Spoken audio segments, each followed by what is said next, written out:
అందరికీ నమస్కారం. ఈరోజు మనం ఒక చాలా ఆసక్తికరమైన అంశం గురించి మన డీప్ డైవ్లో లోతుగా విశ్లేషించబోతున్నాం. మన రోజువారీ జీవితంలో అత్యంత సాధారణంగా అనిపించే విషయాల వెనుక ఎంతటి సంక్లిష్టమైన ఖగోళ గతిశాస్త్రం దాగి ఉందో విశ్లేషించడం నిజంగా అది ఒక అద్భుతమైన అనుభవం అని చెప్పాలి. మన తాజా ఆధారాలు అంటే ఈ భౌగోళిక శాస్త్రానికి సంబంధించిన డాక్యుమెంట్స్ భూమి యొక్క ప్రాథమిక కదలికల గురించి చాలా స్పష్టంగా వివరిస్తున్నాయి. అవును, ఖచ్చితంగా. అసలు మనం సాధారణంగా పగలు, రాత్రి లేదా ఋతువుల మార్పులను చాలా మామూలు విషయాలుగా తీసుకుంటాం కదా. కాని ఈ మార్పుల వెనుక ఉన్న ఖచ్చితమైన గణితం, ఆ భూమి తన అక్షంపై తిరిగే విధానం, సూర్యుని చుట్టూ ప్రయాణించే తీరు, ఇవన్నీ మన ఉనికిని ఎంతలా శాసిస్తున్నాయో ఈనాటి సమాచారం మనకు స్పష్టం చేస్తోంది. నిజమే. ఈ అంశం కేవలం భౌగోళిక శాస్త్రానికి మాత్రమే పరిమితమైనది కాదు. మన మానవ మనుగడకు సంబంధించిన ఒక ప్రాథమిక బ్లూ ప్రింట్ లాంటిదనుకోవచ్చు. ఆధారాలను కొంచెం లోతుగా పరిశీలిస్తే భూమి కదలికలు అనేవి యాదృచ్ఛికంగా జరుగుతున్నవి కావని మనకు సులభంగానే అర్థమవుతుంది. ప్రతి కదలిక ఒక నిర్దిష్టమైన ఉద్దేశంతో సమకాలీకరించబడింది కదా. ఎగ్జాక్ట్లీ. భూమి తన చుట్టూ తాను తిరిగే భ్రమణం కావచ్చు, లేదా సూర్యుని చుట్టూ తిరిగే పరిభ్రమణం కావచ్చు. ఈ రెండు ప్రధాన కదలికలు ఒక అద్భుతమైన సమతుల్యతను పాటిస్తున్నాయి. దీన్ని అర్థం చేసుకోవడం ద్వారా మనం విశ్వంలో మన స్థానాన్ని, మన గ్రహం యొక్క సున్నితత్వాన్ని మరింత స్పష్టంగా గ్రహించవచ్చు. అసలు ఈ భ్రమణమనే భావనతోనే మన చర్చను మొదలుపెడదాం. తప్పకుండా. తన చుట్టూ తాను తిరగడం వల్ల పగలు రాత్రి ఏర్పడతాయనేది మనందరికీ తెలిసిన విషయమే. కానీ ఏంటంటే ఈ ప్రక్రియను వివరించడానికి మూలాల్లో ప్రస్తావించిన ప్రకాశ వృత్తం అంటే సర్కిల్ ఆఫ్ ఇల్యూమినేషన్, ఆ భావన చాలా ఆసక్తికరంగా ఉంది. భూమి గోళాకారంగా ఉండడం వల్ల ఏ క్షణంలోనైనా సగం భూభాగం మాత్రమే సూర్యకాంతిని గ్రహించగలుగుతుంది గదా. రైట్. మిగతా సగం చీకటిలో ఉంటుంది. ఈ కాంతిని చీకటిని వేరు చేసే ఆ అదృశ్య రేఖనే ప్రకాశ వృత్తం అంటారు. ఒక చిన్న ప్రయోగం ద్వారా దీన్ని డాక్యుమెంట్స్లో అన్వయించిన తీరు భలే అనిపిస్తుంది. అంటే ఒక బంతిపై వెలుతురు పడే విధానాన్ని మనం ఊహించుకుంటే ఈ వృత్తం భూమి ఉపరితలంపై నిరంతరం ఎలా కదులుతూ ఉంటుందో మనకు చాలా క్లియర్గా అర్థమవుతుంది. అయితే ఇక్కడ ఆ ప్రకాశ వృత్తం గురించి మనం గమనించాల్సిన అతి ముఖ్యమైన లక్షణం ఒకటుంది. అది భూమి యొక్క అక్షంతో ఏకీభవించదు. ఈ చిన్న వాస్తవమే వాతావరణంలో పెద్ద మార్పులకు కారణమవుతుంది. ప్రకాశవృత్తమనేది స్థిరంగా ఉండదు గదా. భూమి భ్రమణం చేస్తున్న కొద్దీ అది ఉపరితలంపై నిరంతరం జారుతూ ఉంటుంది. అవును, ఆ జారే ప్రక్రియే మనకు సూర్యోదయ సూర్యాస్తమయాలుగా కనిపిస్తుంది. ఇక్కడ మూలాల్లో అడిగిన ఒక సైద్ధాంతిక ప్రశ్న గురించి ఖచ్చితంగా మాట్లాడుకోవాలి. ఒకవేళ భూమి తన చుట్టూ తాను తిరగడం ఆగిపోతే అని వారు విశ్లేషించారు. అసలు ఈ ఒక్క ఊహే మన వాతావరణ సమతుల్యత ఎంత పెళుసైనదో తెలియజేస్తుంది. ఊహే చాలా భయంకరంగా ఉంది. భూమి భ్రమణం ఆగిపోతే జరిగే పరిణామాలు విపత్కరంగా ఉంటాయి. సూర్యుడి వైపు స్థిరంగా ఉండిపోయే సగం భాగం విపరీతమైన వేడికి గురై కాలిపోతుంది. సూర్యరశ్మికి దూరంగా ఉన్న మరో సగం భాగం శాశ్వతమైన చీకటిలో ఉండిపోయి పూర్తిగా గడ్డకట్టుకుపోతోంది గదా. అవును, ఆ రెండో విపరీత పరిస్థితుల మధ్య అసలు వాతావరణ ప్రవాహాలు ఆగిపోయి జీవరాశి మనుగడ సాధ్యపడని స్థితి వస్తుంది.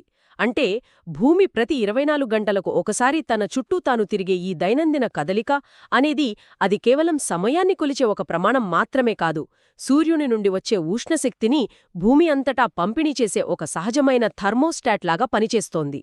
ఖచ్చితంగా. ఇక్కడ ఖగోళ గతిశాస్త్రంలో అత్యంత క్లిష్టమైన విషయాలను సైతం మన పూర్వీకులు ఎంత స్పష్టంగా అర్థం చేసుకున్నారో ఈ మూలాలు ఒక చారిత్రక ఉదాహరణతో గుర్తుచేస్తున్నాయి. ప్రాచీన భారతీయ ఖగోళ శాస్త్రవేత్త ఆర్యభట్టును ప్రస్తావించడం ఇక్కడ చాలా సమంజసంగా ఉంది. నిజమే. ఎలాంటి టెలిస్కోపులు, ఆధునిక ఉపగ్రహాలు లేని ఆ కాలంలోనే భూమి గోళాకారంగా ఉందని, అది తన అక్షంపై తన చుట్టూ తాను తిరుగుతోందని ఆయన ప్రతిపాదించడం అది మామూలు విషయం కాదు అసలు. కేవలం ఆకాశాన్ని పరిశీలించడం ద్వారా, గ్రహాల కదలికలను గణితం ద్వారా లెక్కించడం ద్వారా ఇంతటి మౌలికమైన సత్యాన్నైనా కనుక్కున్నారు. అదొక గొప్ప మేధోపరమైన విజయమని చెప్పాలి. ఆధునిక భౌగోళిక శాస్త్రం ఆనాటి సిద్ధాంతాలను ఎంత ఖచ్చితంగా కొలుస్తోందో పరిభ్రమణం అనే రెండవ కదలిక ద్వారా మనకు స్పష్టంగా అర్థమవుతుంది. సూర్యుని చుట్టూ భూమి ఒకసారి తిరిగి రావడానికి 365 మరియు పావు రోజులు పడుతుందనేది అందరికీ తెలిసిన ప్రాథమిక వాస్తవమే. కానీ ఆ పావు రోజే మన క్యాలెండర్ల కసం సమస్య. మన దైనందిన జీవితానికి ఒక క్యాలెండర్ను రూపొందించుకోడానికి ఈ పావు రోజు అనేది చాలా ఇబ్బందికరమైన లెక్కన్మాట. అందుకే మనం సౌలభ్యం కోసం ఒక సంవత్సరానికి 365 రోజులు మాత్రమే పరిగణనలోకి తీసుకుని ఆ 6 గంటలను పూర్తిగా పక్కన పెడతాం. అవును, ఈ విశ్లేషణలో నన్ను బాగా ఆకట్టుకున్న అంశమేంటంటే, మనం వదిలేసిన ఆ 6 గంటల సమయం ఎలా ఒక అద్భుతమైన గణిత శాస్త్ర సర్దుబాటుకు దారితీస్తోందో వివరించిన విధానం. మానవ నిర్మిత క్యాలెండర్లు విశ్వం యొక్క గతిశీలతకు ఎప్పుడూ అనుగుణంగా ఉండవు కదా. ఎగ్జాక్ట్లీ. ఆ పావు రోజును మనం కేవలం సౌలభ్యం కోసమే వదిలేస్తున్నాం. కాని ప్రకృతి తన లెక్కలను ఎప్పుడూ మర్చిపోదు. ఆ 6 గంటల సమయాన్ని ప్రతి సంవత్సరం పొదుపు చేస్తూ వెళ్తే 4 సంవత్సరాలకు అది ఖచ్చితంగా 24 గంటలు, అంటే ఒక పూర్తి రోజుగా మారుతుంది. ఆ మిగులు రోజును ఫిబ్రవరి నెలకు కలపడం ద్వారానే మనకు లీపు సంవత్సరం వస్తోంది. ఒకవేళ మనం ఈ సర్దుబాటు చేయటపోతే ఏమవుతుందో ఊహిస్తేనే ఆశ్చర్యంగా ఉంటుంది. 100 సంవత్సరాలు గడిచేసరికి మన నెలలకు ఋతువులకు మధ్య ఉన్న సంబంధం పూర్తిగా దెబ్బతింటుంది. జూలై నెలలో తీవ్రమైన చలికాలం రావచ్చు. ఈ లీపు సంవత్సరం అనేది కేవలం క్యాలెండర్లో ఒక అదనపు రోజు మాత్రమే కాదు కదా. ఖచ్చితంగా కాదు. ఇది మన మానవ కాలాన్ని ఖగోళ కాలంతో సమకాలీకరించే ఒక అనివార్యమైన వారధి. ఇక ఈ ఖగోళ సమకాలీకరణ గురించి మాట్లాడుతున్నప్పుడు భూమి ప్రయాణించే కక్ష గురించి కూడా ఒక ముఖ్యమైన చర్చ ఉంది పత్రాలలో. భూమి సూర్యుని చుట్టూ తిరిగే మార్గం ఒక పరిపూర్ణమైన వృత్తాకారం కాదని, అదొక దీర్ఘవృత్తాకార కక్ష అని మూలాలు స్పష్టం చేస్తున్నాయి. అవును, ఒక కాగితంపై 2 గుండుసూదులు ఉంచి దారంతో గీసే ఒక సాధారణ పద్ధతి ద్వారా ఈ దీర్ఘవృత్తాకారాన్ని ఎంత సులభంగా అర్థం చేసుకోవచ్చో వారు వివరించారు. ఈ కక్ష వృత్తాకారంలో లేకపోవడం వల్ల భూమికి సూర్యుడికి మధ్య ఉన్న దూరం సంవత్సరం పొడవునా ఒకేలా ఉండదు, కొద్దిగా మారుతూ ఉంటుంది. కానీ ఇక్కడే ఒక ఆసక్తికరమైన ట్విస్ట్ ఉంది. వాతావరణాన్ని, ఋతువులను శాసించే అతిపెద్ద కారకం ఈ దూరం కాదు, భూమి తన అక్షంపై వంగి ఉన్న కోణమే అని ఈ ఆధారాలు చాలా లోతుగా విశ్లేషించాయి. ఆ వంపు గురించి మనమెంత చర్చించినా తక్కువే. భూమి యొక్క అక్షం దాని కక్ష్యాతలంతో 66.5 డిగ్రీల కోణాన్ని ఏర్పరుస్తుంది. ఇది చాలా కీలకమైన సంఖ్య అని చెప్పాలి. అలాగే భూమి సూర్యుని చుట్టూ తిరుగుతున్నప్పుడు దాని అక్షం ఎల్లప్పుడూ ఒకే వైపుకు, స్థిరమైన దిశలో వంగి ఉంటుంది. దీన్ని ఆంగ్లంలో inclination in the same direction అంటారు కదా. అవును, ఈ స్థిరమైన వంపు మరియు దీర్ఘవృత్తాకార కక్షలో ప్రయాణం, ఈ 2 అంశాలు కలిస్తేనే మనకు భూమిపై ఋతువులు సాధ్యమవుతున్నాయి. మైదానంలో ఒక జెండా పట్టుకుని దాని దిశ మార్చకుండా ఒక పెద్ద వృత్తంలో నడిచే ఉదాహరణ ద్వారా ఈ సంక్లిష్టమైన కదలికను వాళ్ళు అద్భుతంగా దృశ్యీకరించారు. ఒకవేళ భూమి అక్షం వంగి ఉండకుండా నిటారుగా ఉండి ఉంటే ఏమయ్యేది? సంవత్సరమంతా ఒకే రకమైన వాతావరణం ఉండేది, ఋతువులసలు ఉండేవే కావు. ఆ 66.5 డిగ్రీల కోణమే ఈ గ్రహంపై ఇంత వైవిధ్యభరితమైన పర్యావరణ వ్యవస్థలకు కారణమవుతుంది. ఖచ్చితంగా. ఈ వంపు కారణంగా భూమిపై సూర్యరశ్మి పడే విధానం ఎంత తీవ్రంగా మారుతుందో మనం జూన్ 21వ తేదీ నాటి పరిస్థితులను విశ్లేషిస్తే క్లియర్గా అర్థమవుతుంది. ఆ రోజున ఉత్తర అర్ధగోళం సూర్యుని వైపు పూర్తిగా వంగి ఉంటుంది. దీనివల్ల సూర్యకిరణాలు కర్కట రేఖ మీద నిలువుగా పడతాయి. నిలువుగా పడే కిరణాలు తక్కువ విస్తీర్ణంలో ఎక్కువ ఉష్ణాన్ని కేంద్రీకరిస్తాయి కాబట్టి ఆ ప్రాంతాలలో తీవ్రమైన వేడి ఉంటుంది. అదే సమయంలో ధృవాల వైపు చూస్తే కిరణాలు ఏటవాలుగా పడటం వల్ల ఉష్ణోగ్రత తక్కువగా ఉంటుంది. కానీ ఇక్కడ అత్యంత ఆశ్చర్యకరమైన విషయం ఒకటి ఉంది. అదేంటంటే, ఉత్తర ధ్రువం సూర్యుని వైపు వంగి ఉన్నందున ఆర్కిటిక్ వలయానికి ఆవల ఉన్న ప్రాంతాలలో దాదాపు 6 నెలల పాటు నిరంతరాయంగా పగలే ఉంటుంది.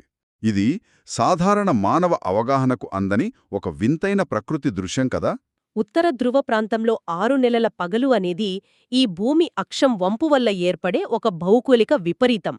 జూన్ నెలలో ఉత్తర అర్ధగోళంలోని ఎక్కువ భాగం సూర్యకాంతిని నిరంతరాయంగా పొందుతుంది. భూమధ్యరేఖకు ఉత్తరాన ఉన్న ప్రాంతాలన్నింటిలో ఇది వేసవికాలం. జూన్ 21న ఈ ప్రాంతాలలో సంవత్సరంలోనే అత్యంత సుదీర్ఘమైన పగలు, అత్యంత స్వల్పమైన రాత్రి ఉంటాయి. భౌగోళిక పరిభాషలో ఈ స్థితిని వేసవి అయనాంతం లేదా సమ్మర్ సోల్స్టిస్ అని పిలుస్తారు కదా. అవును, ఈ సమయానికి దక్షిణ అర్ధగోళంలో పరిస్థితులు పూర్తిగా ఇందుకు విరుద్ధంగా ఉంటాయి.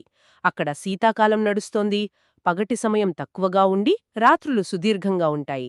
భూమి ఒకే గ్రహమైనప్పటికీ దాని వంపు కారణంగా సగం భాగం ఒక వాతావరణాన్ని, మరో సగం భాగం దానికి పూర్తి వ్యతిరేకమైన వాతావరణాన్ని ఒకే సమయంలో అనుభవించడం ఈ సిస్టంలో ఉన్న విశిష్టత. అదే సమయంలో మనం క్యాలెండర్లో ముందుకు వెళ్లి డిసెంబర్ 22వ తేదీని గమనిస్తే పరిస్థితులు అద్దంలో ప్రతిబింబంలా తారుమారవుతాయి. ఈ తేదీన దక్షిణ ధ్రువం సూర్యుని వైపు వంగుతుంది. ఇప్పుడు సూర్యకిరణాలు 23.5 డిగ్రీల దక్షిణాక్షాంశమైన మకర రేఖ మీద నేరుగా పడతాయి గదా. ఆరంభమవుతుంది. అక్కడ పగటి సమయం పెరిగి రాత్రి సమయం తగ్గుతుంది.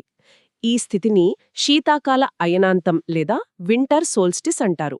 ఉత్తర అర్ధగోళంలో ఉన్న మనం డిసెంబర్లో తీవ్రమైన చలిని ఎదుర్కొంటూ ఉంటే, అదే సమయంలో దక్షిణ అర్ధగోళంలో వారు ఎండలతో సతమతమవుతుంటారు. ఈ భౌగోళిక వ్యత్యాసం మానవ సంస్కృతిని, మన పండుగలను ఎలా ప్రభావితం చేస్తుందో వివరిస్తూ మూలాల్లో ఇచ్చిన ఉదాహరణ అద్భుతంగా ఉంది.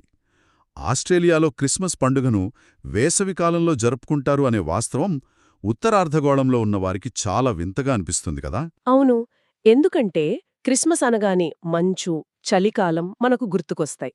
కాని అప్పటికి భూమి అక్షం సూర్యుని వైపు దక్షిణంగా వంగి ఉండటం వల్ల ఆస్ట్రేలియా లాంటి దేశాల్లో డిసెంబర్ నాటికి మండు వేసవి ఉంటుంది. అంటే భౌగోళిక అక్షాంశాలు, గ్రహ వంపులు కేవలం వాతావరణాన్ని మాత్రమే కాదు, మన పండుగల వాతావరణాన్ని, మానవ జీవనశైలిని కూడా ఎంతలా శాసిస్తున్నాయో ఈ ఒక్క ఉదాహరణ స్పష్టం చేస్తుంది. నిజమే. ఈ అయనాంతాలంటే సూర్యకిరణాలు కర్కటరేఖ లేదా మకర రేఖ మీద వంగిపడే పరిస్థితులను గురించి తెలుసుకున్నాం. కాని ఈ రెండు విపరీత స్థితుల మధ్య ఒక సమతుల్యమైన స్థితి కూడా ఉంటుంది గదా. మార్చ్ 21 మరియు సెప్టెంబర్ 23 తేదీల ప్రాముఖ్యత గురించి పత్రాల్లో చాలా స్పష్టమైన వివరణ ఇచ్చారు. అవును, ఆ రెండు నిర్దిష్ట రోజుల్లో సూర్యకిరణాలు భూమధ్యరేఖపై నేరుగా పడతాయి. ఈ సమయంలో భూమి యొక్క ఏ ధ్రువం కూడా సూర్యుని వైపు వంగి ఉండదు. దీని ఫలితంగా భూగోళమంతటా పగలు మరియు రాత్రి ఖచ్చితంగా సమానమైన సమయాన్ని కలిగి ఉంటాయి. ఈ అరుదైన ఖగోళ సమతుల్యతనే మనం విషువత్తు లేదా ఈక్వినాక్స్ అని వ్యవహరిస్తాం. ఈ విషువత్తులనేవి ప్రకృతిలో ఒక పరివర్ధన దశకు సంకేతాలని చెప్పొచ్చు కదా. వాతావరణం ఒక ఋతువు నుండి మరొక ఋతువుకు మారే సున్నితమైన కాలాన్నివి సూచిస్తాయి. సెప్టెంబర్ 23న ఉత్తర అర్ధగోళంలో శరదృతువు మొదలైతే దక్షిణ అర్ధగోళంలో వసంతకాలముంటుంది. ఖచ్చితంగా అదే మార్చి 21 నాటికి ఈ చక్రం మళ్లీ తిరుగుతుంది. ఉత్తర అర్ధగోళంలో వసంతకాలమొస్తే దక్షిణ అర్ధగోళంలో శరదృతువస్తుంది. ఈ మొత్తం ప్రక్రియను మనమొక విశాల దృక్పథంతో విశ్లేషిస్తే భూమి కదలికల వెనుకున్న ఇంజనీరింగ్ అద్భుతమనిపిస్తుంది. భ్రమణమనేది రోజువారీ కాంతిని, చీకటిని సృష్టిస్తుంటే, పరిభ్రమణం మరియు 66.5 డిగ్రీల అక్షాంశ వంపు కలిసి ప్రపంచవ్యాప్తంగా ఉష్ణోగ్రత పంపిణీని, ఋతుపవనాలను ఒక క్రమపద్ధతిలో నడిపిస్తున్నాయి. కరెక్ట్. ఈ ఏకైక వ్యవస్థ వల్లనే మనకు వ్యవసాయం, ఆహార భద్రత మరియు జీవన వైవిధ్యం సాధ్యమవుతున్నాయి. ఇక ఈ మహత్తరమైన ఖగోళ కదలికలను మనం రోజువారీ జీవితంలో ఎలా గమనించవచ్చో చెప్పడానికి నీడల ఆధారంగా దిశలను కనుక్కునే ఒక ప్రయోగాన్ని పత్రాల చివర్లో చేర్చారు. అది కూడా చాలా ఆసక్తికరంగా ఉంది. అవును, ఎండగా ఉన్న రోజున నేల మీద ఒక కర్రను పాతి దాని నీడ కదిలే విధానాన్ని గమనించడం ద్వారా మనం తూర్పు పడమరలను ఖచ్చితంగా గుర్తించవచ్చని అందులో వివరించారు. మొదట పడిన నీడ చివరన ఒక గుర్తుపెట్టి, కొంత సమయం తర్వాత నీడ కదిలినప్పుడు మరో గుర్తుపెట్టి, ఆ రెండింటినీ కలుపుతూ గీత గీస్తే తూర్పు పడమర రేఖ ఏర్పడుతుంది. మొదటి గుర్తు మన ఎడమవైపు, రెండవ గుర్తు కుడివైపుండేలా నిలబడితే మనం ఉత్తరం వైపు చూస్తున్నట్లే. ఇది పైకి ఒక మనుగడ నైపుణ్యంలా, ఒక సర్వైవల్ స్కిల్లా కనిపించినా దీని వెనకున్న శాస్త్రీయత చాలా లోతైనది. ఆ నీడల కదలిక వెనకున్న భౌతిక శాస్త్రాన్ని విశ్లేషించడం ఇక్కడ చాలా అవసరం కదా. ఖచ్చితంగా. కర్ర నీడ పశ్చిమం నుండి తూర్పు వైపుకు ఎందుకు కదులుతోంది? ఎందుకంటే సూర్యుడు తూర్పు నుండి పశ్చిమానికి ప్రయాణిస్తున్నట్లు కనిపిస్తాడు. కాని సూర్యుడు స్థిరంగా ఉన్నాడు కదా. భూమి తన చుట్టూ తాను పడమర నుండి తూర్పుకు తిరుగుతోంది. అంటే నేలమీద ఒక చిన్న కర్రను పాతటం ద్వారా మనం ప్రత్యక్షంగా భూమి యొక్క భ్రమణాన్ని చూస్తున్నామన్నమాట. విశ్వంలో భూమి తిరుగుతున్న వేగాన్ని మన కళ్ల ముందు జరుగుతున్న ఒక సూక్ష్మమైన దృగ్విషయం ద్వారా అర్థం చేసుకోవడం నిజంగా అద్భుతం.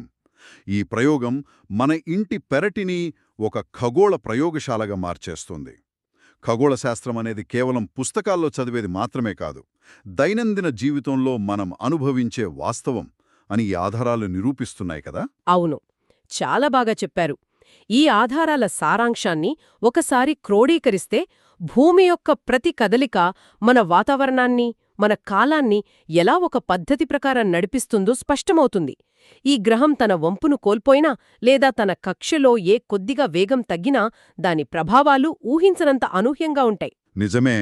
జూన్ 21న పగటి సమయం పెరగడం, లీడ్ సంవత్సరంలో ఒకరోజు కలవడం, నీడల కదలికలు ఇవన్నీ వేర్వేరు విషయాలు కావు. అవన్నీ మన సౌర వ్యవస్థలో భాగమైన ఈ ఒకే ఒక సున్నితమైన యంత్రాంగం యొక్క విభిన్న పార్శ్వాలు. ఈ భూమిని మన ఆవాసంగా మార్చిన ఆ మౌలికమైన నియమాలను ఈ సమాచారం చాలా స్పష్టంగా ఆవిష్కరించింది. ఖచ్చితంగా. ఈ వాస్తవాలన్నీ మనకు ఒక పరిపూర్ణమైన అవగాహనను ఇస్తాయి. అయితే ఈ విశ్లేషణను ముగించే సమయంలో ఒక భిన్నమైన కోణాన్ని ఆలోచించాలని నేను ప్రతిపాదిస్తున్నాను. ఈ పత్రాలన్నీ భూమి అక్షం ఎల్లప్పుడూ ఒకే దిశలో 66.5 డిగ్రీల వద్ద స్థిరంగా వంగి ఉంటుంది అనే ప్రాథమిక సూత్రంపై ఆధారపడి ఉన్నాయి కదా. అవును, అది స్థిరమైన వంపు కదా. అయితే లక్షలాది సంవత్సరాల సుదీర్ఘ కాలక్రమంలో భూమి యొక్క ఈ ఖచ్చితమైన వంపు కోణం భవిష్యత్తులో అత్యంత సూక్ష్మంగా ఏమైనా మారితే పరిస్థితి ఏమిటి? ఖగోళ చరిత్రను అధ్యయనం చేస్తే గ్రహాల కదలికల్లో వచ్చే అతి స్వల్ప మార్పులు సైతం వేల సంవత్సరాల తర్వాత భారీ మంచుయుగాలకు లేదా అత్యంత వేడి వాతావరణాలకు దారితీశాయని మనకు తెలుస్తుంది. అదొక చాలా లోతైన ఆలోచన. మన ప్రస్తుత ఋతువుల చక్రాన్ని శాసిస్తున్న ఈ స్థిరమైన వంపు భవిష్యత్తు తరాల వాతావరణ సమతుల్యతను ఎలా పునర్నిర్మిస్తోందో అని ఆలోచించడం నిజంగా ఆశ్చర్యం కలిగిస్తోంది. కాలచక్రంతో పాటే నిరంతరం మారుతున్న ఈ విశ్వపు ఘడియారంలో దాగి ఉన్న ఇటువంటి లోతైన ప్రశ్నలను మీ ఊహకు వదిలేస్తూ ఈనాటి మన విశ్లేషణను ఇక్కడతో ముగిద్దాం. మరో ఆసక్తికరమైన అంశంతో మన తదుపరి డీప్ డైవ్లో మళ్ళీ కలుద్దాం.